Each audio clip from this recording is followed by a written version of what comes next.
Θα μου τον ρίξει. Θα μου τον ρίξει κάτω. Είσαι ωραίος.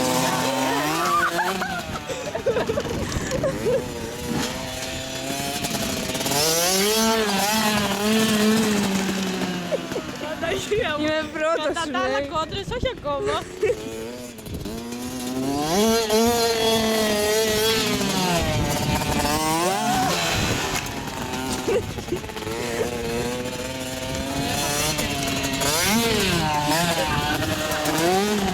Γελάει. Δεν έχει κάνει το μικρό.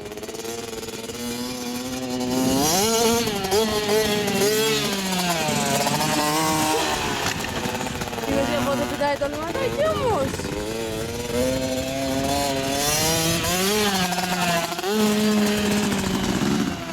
Τι κάνω.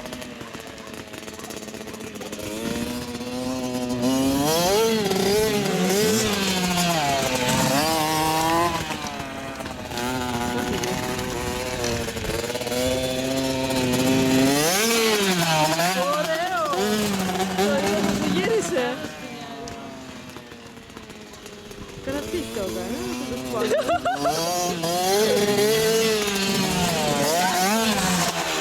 Το Φίλιππα τον εχάλω εδώ μεταξύ, Έχω στο πλάνο το μικρό.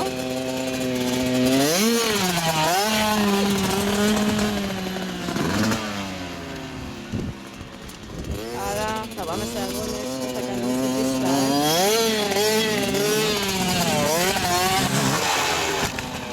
Σιγά μην αφήσει ο Δημήτρης παιδάκι να τον περάσει. Θέλω και εγώ. Κοίτα. Με το μεγάλο. Άμα το μάθω και λοιπόν τι θέλω. Δεν θα καταγράψω αυτά.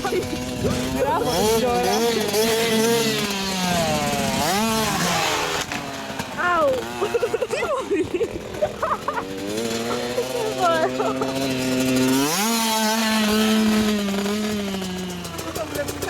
Δεν βλέπω, έχω πάθει. Και κουτσοβολεύουμε κιόλας και γράφουμε Μην τόση κάνεις ώρα. τα παιδάκια.